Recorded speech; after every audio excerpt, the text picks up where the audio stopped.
అడవిలో అతి చిన్నదైన ఉడుత, కానీ దాని గుండె చాలా పెద్దది. ఒకరోజు అడవిలో మంటలు మొదలయ్యాయి.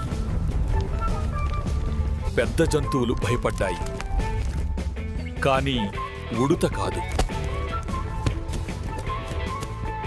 అది ఒక తాడును కొరికి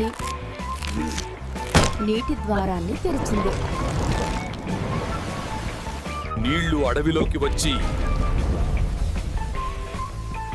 మంటలను ఆర్పేశాయి.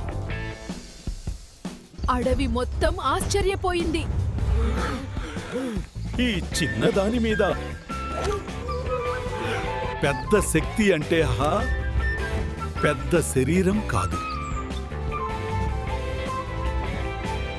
నీ ధైర్యమే నీ నిజమైన శక్తి.